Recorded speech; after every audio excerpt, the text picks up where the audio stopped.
80കളിലും 90കളിലും 2000ന്റെ തുടക്കത്തിലൊക്കെ മലയാളത്തിൽ ഒരുപാട് വന്നിട്ടുള്ള ഗ്രാമീണ സിനിമകളുടെ ഒരു ആരാധകനാണോ നിങ്ങൾ?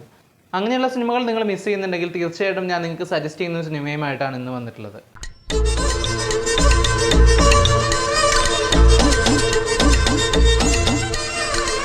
കന്നഡയിൽ നിന്നും ഏറ്റവും പുതിയതായിട്ട് റിലീസ് ചെയ്തിട്ടുള്ള സിനിമയാണ് സൂ ഫ്രം സോ.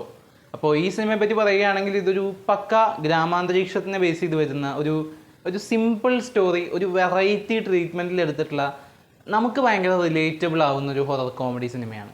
ഹൊറർ കോമഡി എന്ന് പറയുന്നത് കൊണ്ട് സുന്ദർസി സിനിമകളിലെ പോലെ പ്രേതം ബാക്കിൽ വന്ന് പേടിപ്പിക്കുമ്പോൾ അലറി വിളിച്ചുകൊണ്ട് ഓടുന്ന നായകന്മാരെയും കൊമേഡിയന്മാരെയും ഒക്കെ ഓർക്കുന്നുണ്ടെങ്കിൽ ആ ഒരു സെറ്റപ്പല്ല. ആ ഒരു സെറ്റപ്പിൽ നിന്ന് പൂർണ്ണമായിട്ട് മാറിയിരിക്കുന്ന ഇതൊരു ഭയങ്കര ക്യൂട്ടായിട്ടുള്ളൊരു ഹൊറർ കോമഡിയാണ്. മേ ബി റീസെൻ്റായിട്ട് വന്നിട്ടുള്ള ശുഭം എന്ന് പറഞ്ഞിട്ടുള്ള തെലുങ്ക് സിനിമയുടെ ഒരു ട്രീറ്റ്മെൻറ്റിനോട് കുറച്ചൊക്കെ ചേർന്ന് നിൽക്കുന്ന ഒരു സിനിമയാണിത്. നമുക്ക് ഈ സിനിമ തുടങ്ങുമ്പോൾ, ഞാൻ പേഴ്സണലി എൻ്റെ എക്സ്പീരിയൻസ് ആണ് പറയുന്നത്, സിനിമ തുടങ്ങി കുറച്ച് നേരത്തേക്ക് ഞാൻ ഭയങ്കര ഇൻവോൾവ് ആവാനുള്ള കാരണം ഈ സിനിമയിൽ കാണുന്നത് മുഴുവൻ നമ്മുടെ നാടാണല്ലോ, എൻ്റെ നാടും എൻ്റെ ചുറ്റുപാടും ഒക്കെ അതേപോലെ കാണുന്നതായിട്ടൊരു കന്നഡ സിനിമയിൽ വരുന്ന പോലെയാണ് എനിക്ക് ഫീൽ ചെയ്തത്. അത് തന്നെ ഭയങ്കര ഒരു രസമുള്ള എക്സ്പീരിയൻസ് ആയിരുന്നു. അവിടെ നിന്ന് പിന്നെ ഒരു കഥാപാത്രങ്ങളെ ഇൻട്രൊഡ്യൂസ് ചെയ്യുകയാണ്. ഒരു നാട്ടിലൊരു ഉത്സവം നടക്കുമ്പോൾ, ഒരു മരണം നടക്കുമ്പോൾ, ഒരു കല്യാണം നടക്കുമ്പോൾ, അങ്ങനെ എല്ലാ സംഭവങ്ങൾക്കും ഒത്തുകൂടുന്ന ഒരുപാട് ഗ്രാമീണരെ കാണിക്കുകയാണ്. അവിടെ ഏറ്റവും മുമ്പന്തിയിൽ എല്ലാത്തിനും ഒരു ഹെഡായിട്ട് നിൽക്കുന്ന ആളാണ് രവിയണ്ണൻ. ഈ രവിയണ്ണൻ്റെ ക്യാരക്ടറിനെ ബേസ് ചെയ്തിട്ടാണ് ഈ സിനിമയുടെ ഒരു മേജർ സീക്വൻസ് സ്റ്റാർട്ട് ചെയ്ത് പോകുന്നത്. ഒരു പോയിന്റിൽ മറ്റു കുറേ ക്യാരക്ടേഴ്സ് വരുന്നു. അശോകൻ എന്ന് പറഞ്ഞിട്ടൊരു ക്യാരക്ടർ വരുന്നു. ഈ സിനിമയിലെ എല്ലാ ക്യാരക്ടേഴ്സിനും ഒരു ഭയങ്കര രസകരമായിട്ടുള്ള കുറേ ട്രൈറ്റ്സ് കൊടുത്തിട്ടുണ്ട്. അപ്പോൾ അങ്ങനെ ഒരു ട്രൈറ്റ് കൊണ്ട്, ഒരു സ്വഭാവം കൊണ്ട് ഒരു ക്യാരക്ടറിന് ഉണ്ടാകുന്ന ഒരു പ്രശ്നം, ആ പ്രശ്നം സോൾവ് ചെയ്യാൻ വേണ്ടിയിട്ട് ഫുൾ ഗ്രാമം അവരുടേതായിട്ടുള്ള രീതിയിൽ അവരുടെ കാഴ്ചപ്പാടിൽ ശ്രമിച്ചുകൊണ്ടിരിക്കുന്നു. അത് എവിടെ ചെന്നെത്തുന്നു, ആരെയൊക്കെ ഇത് മാറ്റിയെടുക്കുന്നു എന്ന് പറഞ്ഞിട്ടുള്ളൊരു ഭയങ്കര രസകരമായിട്ടുള്ള കഥയാണ് സൂ ഫ്രം സോ. ഈ സിനിമയുടെ ഏറ്റവും മികച്ച വശമായിട്ട് എനിക്ക് തോന്നിയത് ഇതിൻ്റെ റൈറ്റിംഗ് ആണ്. കാരണം ഇതിലെ ക്യാരക്ടേഴ്സിന് കൊടുത്തിട്ടുള്ള ആർക്ക് ഭയങ്കര ഗംഭീരമാണ്. തുടക്കത്തിൽ നമ്മൾ കാണുമ്പോഴും പിന്നെ അവരുടെ ആദ്യം തന്നെ നമ്മൾ ഈ ക്യാരക്ടേഴ്സിന് രജിസ്റ്റർ ചെയ്തിടുന്ന ചില സാധനങ്ങളുണ്ട്. അവിടെ നിന്ന് ആ ഒരു ക്യാരക്ടറിന് വരുന്ന ചേഞ്ചസ് എങ്ങനെയാണ്, എവിടെ നിന്നാണ് ആ ചേഞ്ചസ് വരുന്നതെന്നുള്ള ആ ഒരു ട്രാക്കുകൾ തന്നെ ഭയങ്കര രസമാണ് നമുക്ക് കാണാനായിട്ട്. എവിടെയൊക്കെയോ ഞാൻ ആദ്യം പറഞ്ഞ പോലെ പഴയ സത്യനന്ദിക്കാട് സിനിമകളൊക്കെ ഓർമ്മിപ്പിക്കുന്ന ഒരു കംപ്ലീറ്റ് പാക്കേജ് സിനിമയിലുണ്ട്. അത് ഹ്യൂമർ ആയാലും കുറച്ച് ഹൊറർ പരിപാടികളായാലും ഇമോഷണൽ ആയിട്ടുള്ള എലിമെൻറ്റ്സ് ആയാലും പിന്നെ ചെറിയ ഇടി ബഹളം കാര്യങ്ങളൊക്കെ ആയാലും എല്ലാത്തിലും ഒരു തുല്യമായിട്ടുള്ള വേർത്ത് എക്സ്പീരിയൻസ് സിനിമ തരുന്നുണ്ട്. രണ്ടാമത്തെ ഒരു കിടിലം പോസിറ്റീവിലെ പെർഫോമൻസുകളാണ്. ആ ക്യാരക്ടേഴ്സിൽ വരുന്ന ആളുകളൊക്കെ അങ്ങ് ജീവിക്കുകയാണ്. അവരിങ്ങനെ ഒരു പോയിന്റിൽ പോലും ഇവർ കുറച്ച് എഫേർട്ട് എടുത്ത് ചെയ്യുന്നതായിട്ടോ അല്ലെങ്കിൽ ആ ക്യാരക്ടർ പിടിച്ച് നിൽക്കാൻ വേണ്ടി ശ്രമിക്കുന്നതായിട്ടോ നമുക്കൊന്നും തോന്നില്ല. അവരങ്ങോട്ട് ജീവിക്കുകയാണ്, അവർ ബിഹേവ് ചെയ്യുകയാണ്. ആ ക്യാരക്ടേഴ്സിനെയൊക്കെ നമുക്ക് അതുകൊണ്ട് ഭയങ്കര സ്നേഹം തോന്നും. ഈ സിനിമയിൽ ഇമോഷണൽ കണക്ട് വരേണ്ട പോയിന്റിൽ കൃത്യമായിട്ട് വരുന്നതിന് കാരണം ആ ക്യാരക്ടേഴ്സിൻ്റെ പെർഫോമൻസും അതിൽ നമുക്ക് തോന്നുന്ന ഇഷ്ടവും ചില സമയത്ത് തോന്നുന്ന ദേഷ്യവും കാര്യങ്ങളും ഒക്കെയാണ്. രവിയണ്ണൻ്റെ ക്യാരക്ടർ അങ്ങനെ എളുപ്പമൊന്നും മനസ്സിൽ നിന്ന് പോവില്ല. ഒരു ഷോ സ്റ്റീലർ എന്നൊക്കെ പറയാവുന്ന മെയിൻ ക്യാരക്ടറാണ് രവിയണ്ണൻ.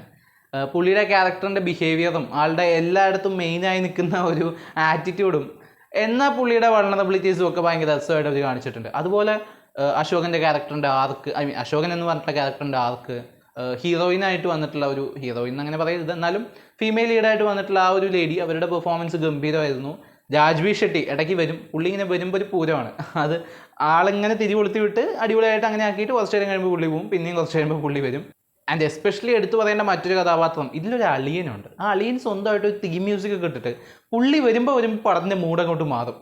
അതുപോലെ പോകുന്നൊരു പേസിൽ നിന്ന് പെട്ടെന്നൊരു കയറ്റമുണ്ട് ഇതിൻ്റെ. പുള്ളിയുടെ ആ ഒരു അല്ലമ്പ ആറ്റിറ്റ്യൂഡിലോട്ട് ഈ പടം അങ്ങോട്ട് പെട്ടെന്നങ്ങ് മാറും. ആൾ ഫസ്റ്റ് വരുന്നു, നമുക്ക് ഇയാൾ അറിയില്ല, ഇങ്ങനെ ഇൻട്രൊഡക്ഷനൊക്കെ ആയിട്ട് വരുന്നു, ഓക്കെ.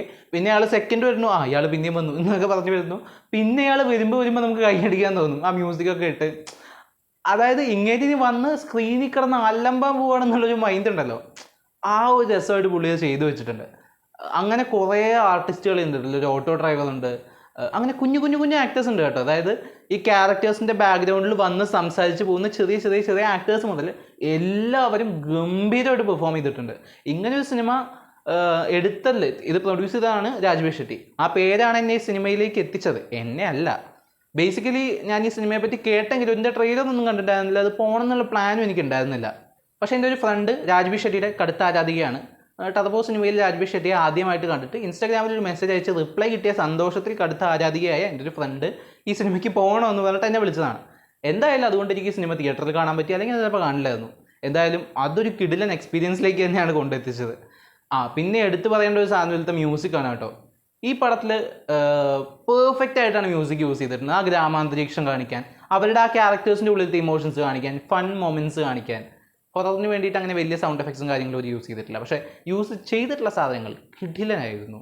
ആ ഒരു 3-4 സീക്വൻസുകൾ ഒരു പക്ക ഹൊറർ പടത്തിൻ്റെ മൂഡ് തരുന്നുണ്ട്. എന്തായാലും ഈ സിനിമ തീർച്ചയായിട്ടും ഒരു വേർത്ത് വാച്ചാണ്. കൊടൂര വയലൻസും ത്രില്ലും എലമെൻസും ഒക്കെയുള്ള സിനിമകൾ ബാക്ക് ടു ബാക്ക് കണ്ടുകൊണ്ടിരിക്കുമ്പോൾ നല്ല ഫ്രീ ആയിട്ട് ചുമ്മാ ഇങ്ങനെ പോയി ഇരുന്ന് ചാരി ഇരുന്ന് ചിരിച്ച് കൈയടിച്ച് എൻജോയ് ചെയ്ത് കാണാവുന്ന ഒരു സിനിമ. അത്രയും നല്ലൊരു സിനിമ. എസ്പെഷ്യലി ഒരു കാര്യം പറയും, ഇതിൻ്റെ മലയാളം ഡബ്ബിങ് ഗംഭീരമാണ്. കാരണം ആ ക്യാരക്ടേഴ്സിൻ്റെയൊക്കെ ഡയലോഗ് ഡെലിവറി ആ രീതിയിൽ വന്നാലേ ഹ്യൂമർ വർക്കൗട്ട് ആവും. കന്നഡയിൽ മാത്രമായിരിക്കും അല്ലെങ്കിൽ ഇത് വർക്കൗട്ട് ആയിട്ടുണ്ടാവുക. പക്ഷേ മലയാളം ഡബ് ചെയ്തപ്പോഴും ആ ഒരു ടോണ്, ആ ക്യാരക്ടേഴ്സ് കൊടുക്കുന്ന ഒരു ആ സംഭവങ്ങളൊക്കെ ഡയലോഗ് ഡെലിവറിയിൽ അതുപോലെ അടിപൊളിയായിട്ട് കൊണ്ടുവന്നപ്പോഴാണ് ഇത് വർക്കൗട്ട് ആയത്. അപ്പോൾ ആ ഡബ്ബിങ്ങിന് ഒരു കയ്യടി കൊടുക്കണം, സിനിമയ്ക്ക് ഒരുപാട് കയ്യടി കൊടുക്കണം. തീർച്ചയായിട്ടും തിയേറ്ററിൽ പോയി കാണുക. കിട്ടുന്ന ഒരു അവസരം ഉണ്ടെങ്കിൽ ഈ സിനിമയുടെ ഷോ നിങ്ങളുടെ അടുത്ത് എവിടെയെങ്കിലും ഉണ്ടെങ്കിൽ എന്തായാലും പോയി കാണുക. അത്ര നല്ലൊരു സിനിമയാണ്. അപ്പോൾ എനിക്ക് ഭയങ്കര ഇഷ്ടമായി, നിങ്ങൾക്ക് ഇഷ്ടമാവുമെന്ന് വിശ്വസിക്കുന്നു. ഈ സിനിമ നിങ്ങൾ കണ്ടവരാണെങ്കിൽ കമൻറ്റ് ബോക്സിലുള്ള അഭിപ്രായങ്ങൾ അറിയിക്കുമെന്ന് വിശ്വസിക്കുന്നു. നമുക്കിനി മറ്റൊരു വീഡിയോയിൽ വീണ്ടും കാണാം. ബൈ.